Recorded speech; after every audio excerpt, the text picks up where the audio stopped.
शिक्षा विभाग में करोड़ों का घोटाला, आखिर क्या है ये पूरा मामला, जानते हैं। नमस्कार, स्वागत है आप सबका GBN 24 पर। मैं हूं आपके साथ तनीषा भारद्वाज। भाकपा माले के विधायक संदीप सौरभ ने कहा कि आज पूरा विपक्ष एक बार फिर बिहार विधानसभा के अंदर के पाठक मामले को उठा रहा है कि मुख्यमंत्री या शिक्षा मंत्री कौन बड़ा है या के पाठक बड़े हैं। उन्होंने कहा है कि जिस तरीके से मुख्यमंत्री के आदेश को बिल्कुल तहजीब नहीं दी जा रही है, सवाल समझ में नहीं आ रहा है कि प्रदेश में बड़ा कौन है, मुख्यमंत्री बड़े हैं या पाठक बड़े हैं। शिक्षकों को प्रताड़ित किया जा रहा है और आउटसोर्सिंग के नाम पर शिक्षा विभाग में करोड़ों का घोटाला हो रहा है, लेकिन कोई देखने वाला नहीं है। क्वेश्चन क्या है? आखिर बड़ा कौन, के पाठक या फिर बिहार के मुख्यमंत्री? अब देखिए, 3 दिन लगातार सदन में कहने के बावजूद 2 दिन मुख्यमंत्री महोदय ने कहा, 1 दिन माननीय मंत्री जी ने कहा, इसके बावजूद कल शाम को भोजपुर में जिस तरीके से एक स्कूल के अंदर शिक्षकों को नोटिस दिया गया, उनका पेमेंट काट दिया गया, ये साफ साफ दिखा रहा है कि बिहार में सरकार नाम की चीज़ नहीं बची है। एनडीए सरकार में एक अधिकारी का इतना मजाल हो गया है कि वो न केवल मुख्यमंत्री की बात का अपमान कर रहा है बल्कि सदन का अपमान। समूचे सदन के अंदर जब ये बात हुई और सदन में जब मुख्यमंत्री कोई बात कहते हैं तो वो सदन की बात हो जाती है, सदन की संपत्ति होती है और सदन से बिहार के लोकतंत्र जुड़ा हुआ है।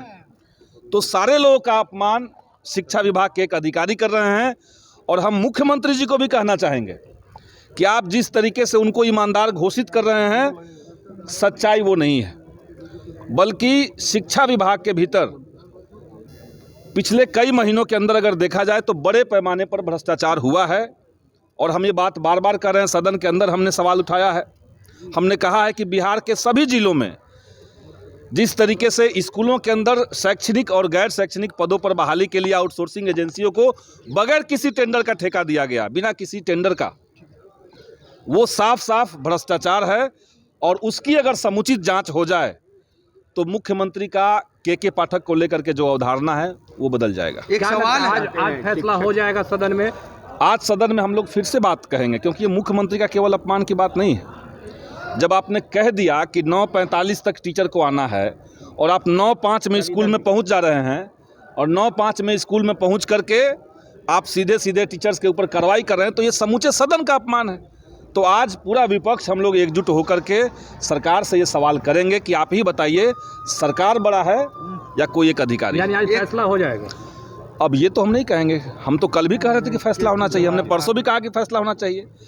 तो सरकार को सोचना चाहिए कि आपकी बात 3-3 दिन अगर सदन में एक ही चीज़ पे बात होती रहे, और भी गम है ज़माने में मोहब्बत के सिवा, और भी मसले हमारे पास है उठाने के लिए, लेकिन अब ये शिक्षा विभाग का एक अधिकारी समूचे मामले को अपनी तरफ मोड़ के बैठा हुआ है। सुर्खियों में रहना उनको पसंद है, वो सुर्खियों में बने हुए हैं। एक सवाल है, अधिकारी तो अधिकारी, अब विधायक भी गाली गलौज पे उतर गए हैं।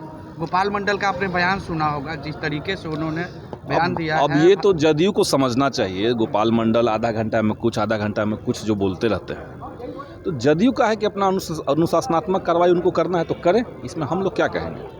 मुख्यमंत्री की बात के पाठक नहीं मानते तो आखिर कार्रवाई क्यों नहीं किया मुख्यमंत्री ने? कहीं ना अब ये तो मुख्यमंत्री बताएंगे क्यों कार्रवाई नहीं किया। हम तो पहले से ही कह रहे हैं कि ये जो आदमी है, जो लगातार जो शिक्षा के अधिकारी लोग हैं उनके साथ गाली गलौज, जो टीचर हैं उनके साथ गाली गलौज कर रहा है, तो एक संवेदनशील विभाग जिससे बिहार की हर जनता जुड़ी हुई है, वैसे विभाग में एक गालीबाज अधिकारी को आप क्यों टॉलरेट कर रहे हैं?